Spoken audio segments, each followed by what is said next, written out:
Documents required for export part 1, pre export documents for customs clearance, निर्यात से पहले custom processing हेतु आवश्यक दस्तावेज।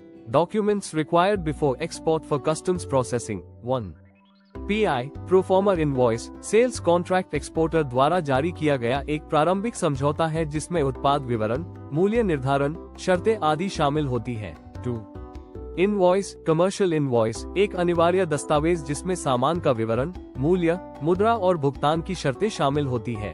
3, पीएल पैकिंग लिस्ट, प्रत्येक पैकेज या कंटेनर की मात्रा, वजन और माप का विस्तृत विवरण होता है। 4, EBD export value declaration, exporter द्वारा तैयार किया गया मूल्य घोषणा पत्र जिसे सामान्यतः सीएचए कस्टम हाउस एजेंट द्वारा तैयार किया जाता है। उपरोक्त दस्तावेजों के आधार पर कस्टम विभाग शिपिंग बिल जारी करता है और निर्यात की अनुमति प्रदान की जाती है। Part 2, post export documents for payment collection, custom clearance के बाद भुगतान प्राप्ति हेतु आवश्यक दस्तावेज। 1, documents submitted to bank, AD bank, negotiating bank, ये दस्तावेज बैंक में भुगतान प्राप्ति हेतु प्रस्तुत किए जाते हैं, विशेष रूप से डॉक्यूमेंट्री कलेक्शन या लेटर ऑफ क्रेडिट एलसी मामलों में, डीए, डीपी और कंसाइनमेंट सेल में। 1, request letter covering letter bank को संबोधित पत्र जिसमें दस्तावेजों की प्रस्तुति का उद्देश्य और निर्देश स्पष्ट होते हैं। 2, bill of exchange 2 sets, exporter द्वारा तैयार किया गया वित्तीय दस्तावेज जिसमें बायर को निर्दिष्ट राशि का भुगतान करने का निर्देश दिया जाता है।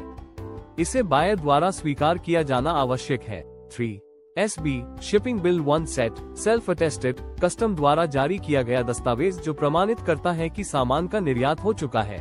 4, कमर्शियल इनवॉइस 3 सेट्स, लेन देन और बिक्री का विवरण देने वाली 3 प्रतियां। 5, पैकिंग लिस्ट 3 सेट्स, सामान की मात्रा, वजन और पैकिंग विवरण की 3 प्रतियां। 6, COO certificate of origin, preferential, non preferential, ये प्रमाणित करता है कि वस्तुएं किस देश में उत्पादित हुई है। यूरोप निर्यात के लिए रेक्स नंबर की आवश्यकता हो सकती है। 1st, 3rd, 4th copy in original. 7, insurance certificate original, transit के दौरान वस्तुओं को नुकसान या क्षति से बचाने हेतु केवल उन मामलों में आवश्यक होता है जब एक्सपोर्टर इनकोटम्स जैसे CIF के अनुसार उत्तरदायी हो। 8, phytosanitary certificate original, subject to condition, वनस्पति या कृषि उत्पादों के लिए अनिवार्य। PQ प्लांट क्वारंटीन अथॉरिटी द्वारा जारी किया जाता है। 9, fumigation certificate original, subject to condition, wooden packaging या कृषि उत्पादों के लिए आवश्यक कीट नियंत्रण हेतु अधिकृत संस्था द्वारा जारी किया जाता है। 10, lab test report original, subject to condition, विशिष्ट उत्पादों के लिए आवश्यक हो सकती है जो बायर या आयातक देश की मांग पर निर्भर करती है। 11, any other document as per ECCR, buyer requirement ECCR, export cargo clearance regulation के तहत या बायर या CHA द्वारा सुझाए गए अन्य कोई भी अतिरिक्त दस्तावेज।